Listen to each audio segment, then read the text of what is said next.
اس video میں ہم دیکھیں گے بچپن کے واقعات پر جو آپ کی پوری زندگی پر اثر انداز ہوتے رہتے ہیں.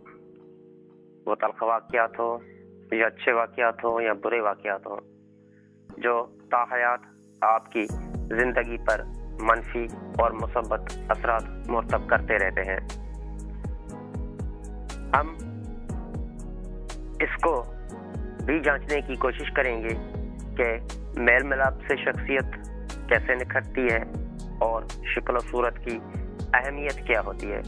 تو آئیے شروعات کرتے ہیں.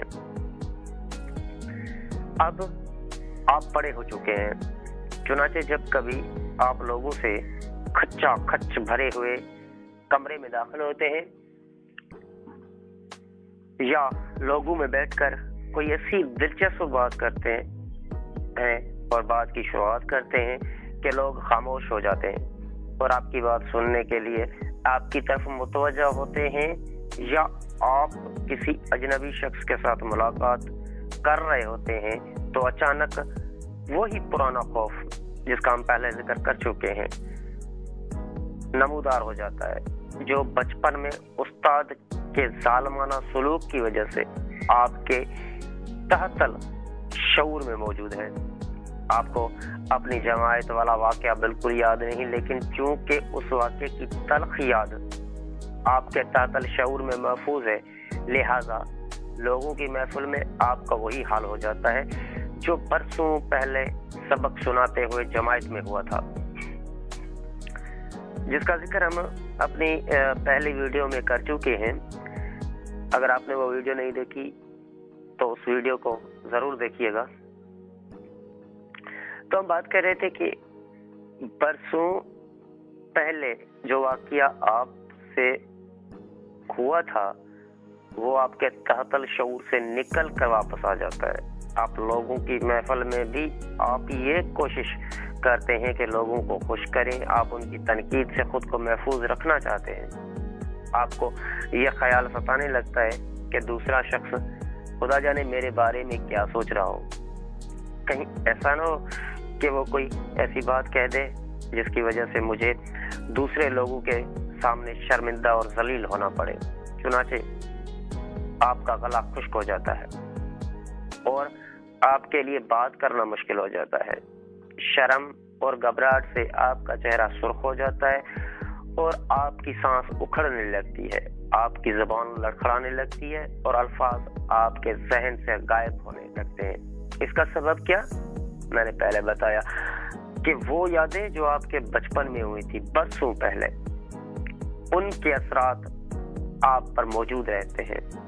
مختصر یہ کہ بچپن کا کوئی تلخ واقعہ جس کی وجہ سے کافی بے عزتی ہوئی ہو، آدمی کو ایک خود ساختہ احساس کمتری میں مبتلا کر سکتا ہے. اس قسم کے لوگ دوسروں سے گریز کرنے لگتے ہیں، وہ لوگوں سے بہت کم ملتے جلتے ہیں اور بہت ہی کم گفتگو کرتے ہیں. انہیں تسکین صرف اس بات سے ہوتی ہے کہ دوسرے ان سے ملنے کی خواہش کریں، انہیں تلاش کریں اور ان کی تعریف کریں. آپ بچپن کے واقعات کا تجزیہ کریں. جیسے اگر آپ احساس کمتری اور شرمیلے پن میں مبتلا ہیں تو آپ کو چاہیے کہ اپنے تحت الشعور میں چھپے ہوئے خوف کو تلاش کریں جو آپ کی زندگی پر اثر انداز ہو رہا ہے. یاد رکھیں کہ بچپن کی تلخ یادوں کی شکل و صورت تحت الشعور میں جا کر بدل جاتی ہے. آپ کو یہ جاننے کی کوشش کرنی چاہیے کہ یہ خوف آپ پر کیوں اس قدر مسلط ہے اور آخر اس خوف کی حقیقت یا اہمیت کیا ہے. بچپن کی زندگی پر ایک گہری نگاہ ڈالیں. آپ کے والدین کا آپ کے ساتھ برتاؤ کیسا تھا؟ کیا آپ خود کو محفوظ تصور کرتے تھے اور آپ کو والدین کی محبت حاصل تھی، یا آپ کے والدین آپ سے بدسلوکی کرتے تھے اور آپ کو یہ معلوم نہیں ہوتا تھا کہ آپ سے کیسا سلوک کرنے والے ہیں؟ یعنی اگر وہ کل آپ کے ساتھ محبت سے پیش آئے تھے تو کیا آج بھی محبت کے ساتھ پیش آئیں گے، یا بالکل برعکس رویہ اختیار کریں گے؟ یعنی اگر کل پیار سے پیش آئے تھے تو کیا آج مار پٹائی کریں گے اور گالیاں دیں گے؟ کیا آپ کے والدین گرکٹ کی طرح رنگ بدلتے رہتے ہیں، یعنی کبھی مہربان ہوتے ہیں اور کبھی انتہائی ظالم؟ آپ کے اسکول کی زندگی بھی بڑی اہمیت رکھتی ہے. کیا آپ کے اسکول کی زندگی سے خوش تھے؟ اگر خوش نہیں تھے تو اس کی کیا وجہ تھی؟ کیا آپ اپنے اساتذہ کو پسند کرتے تھے یا آپ کسی خاص استاد کو پسند کرتے تھے، اور اس پسندیدگی کی وجہ کیا تھی؟ یہ سوال بہت اہم ہے، کیونکہ جس خوبی کی بنا پر آپ کسی ایک استاد کو پسند کرتے تھے وہ آپ کے تحت الشعور میں چھپے ہوئے خوف کو تلاش کرنے میں کافی رہنمائی کر سکتا ہے. مثلاً اگر آپ کسی ایسے استاد کو پسند کرتے تھے جو بڑا مہربان اور شفیق تھا، تو اس کا مطلب یہ ہوگا کہ آپ کو بچپن میں محبت اور شفقت کی ضرورت تھی. آپ کو بچپن میں اپنے گھر والوں سے اور دوسرے لوگوں سے جو محبت اور شفقت کیوں نہیں ملی؟ آپ کو بچپن کی صرف خوشگوار باتیں یاد ہوں گی، کیونکہ آپ کا شعور صرف خوشگوار باتوں کو یاد رکھتا ہے. تمام ناخوشگوار باتیں بھول جاتی ہیں، کیونکہ یہ اپنی شکل بدل کر تحت الشعور کو اپنا مسکن بنا لیتی ہیں. آپ ناخوشگوار واقعات کو یاد کرنے کی کوشش کریں، ان سے اور ان میں رابطہ تلاش کریں، ان کا تجزیہ کریں اور یہ دیکھیں کہ ان ناخوشگوار واقعات نے آپ کی شخصیت پر کیا برے اثرات ڈالے ہیں. آپ ایک کاغذ لے کر اس پر اپنے بچپن کی حالات تحریر کریں.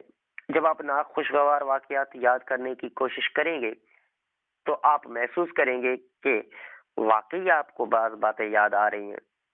آپ کو حیرت ہوگی کیونکہ آپ کئی باتیں بھول چکے ہیں اور وہ بھولی ہوئی باتیں یاد آئیں گی. جب آپ احساس کمتری اور شرمیلے پن کی وجہ دریافت کر لیں تو پھر آپ یہ کوشش کریں کہ اس وجہ کو بڑا چڑھا کر نہ دیکھا جائے اور اسے اتنی اہمیت دی جائے جتنی اہمیت کی یہ مستحق ہے. اس کے ساتھ ساتھ اپنی صلاحیتوں اور خامیوں کا بھی تجزیہ کریں اور اس بات کا جائزہ لیں کہ آپ میں کیا خوبیاں ہیں اور کیا خامیاں ہیں. خوبیوں اور خامیوں کا جائزہ ضرور لیں. خود اعتمادی کی کمی اور شرمیلے پن کی دو ایسی وجوہات بھی ہیں جن کا تحت الشعور سے کوئی تعلق نہیں. ان کی تفصیل ہم بیان کرنے کی کوشش کریں گے. پہلے تو ہم یہ دیکھتے ہیں کہ میل میلاپ سے شخصیت نکھرتی ہے. جس شخص کو دوسرے لوگوں سے ملنے جلنے کا موقع نہیں ملتا اس کی شخصیت محدود ہو جاتی ہے اور اس میں خود اعتمادی پیدا نہیں ہو سکتی. اس مسئلے کا صرف ایک ہی علاج ہے، اگرچہ یہ علاج کا کافی تکلیف دہ ہوتا ہے. یعنی ایسے شخص کو مناسب تعداد میں لوگوں سے ملنا چاہیے اور اس مقصد کے لیے مواقع پیدا کرنے چاہیے تاکہ ایسے شخص کو یہ معلوم ہو کہ لوگوں سے ملنے جلنے اور بات چیت میں کیسے مہارت پیدا کی جا سکتی ہے اور میل میلاپ کے آداب کیا ہیں. کئی ایسے ادارے ہیں جہاں آپ کو لوگوں سے ملنے جلنے کے کافی مواقع میسر آ سکتے ہیں. مثلاً فنون لطیفہ اور ثقافت کے ادارے، کھیلوں کے کلب، ادیبوں اور شاعروں کی نشستیں اور سیاسی جماعتیں وغیرہ وغیرہ. ضرورت صرف اس بات کی ہے کہ آپ ایسے مقامات پر جائیں جہاں لوگوں کا اجتماع ہو. ان مقامات پر جانے سے آپ کو یہ معلوم ہوگا کہ کس طرح لوگوں میں گھل مل کر زندگی گزاری جا سکتی ہے. آپ کو لوگوں کے خیالات، محسوسات اور ان کی نفسیات سے واقفیت حاصل ہوگی، بشرطے کہ آپ ان لوگوں سے ملنے جلنے کی زحمت کریں. ہو سکتا ہے کہ شروع میں آپ لوگوں کے ساتھ ملنے جلنے میں الجھن محسوس کریں. یہ الجھن بالکل عارضی ہوگی. اگر آپ نے لوگوں کے ساتھ ملنے جلنے کا سلسلہ جاری رکھا تو آہستہ آہستہ یہ الجھن خود بخود دور ہو جائے گی. ابتدا میں آپ کو کبھی کبھار مایوسی کا سامنا کرنا پڑے گا اور ہو سکتا ہے کہ بعض لوگ آپ کے ساتھ کچھ سرد مہری کا مظاہرہ بھی کریں.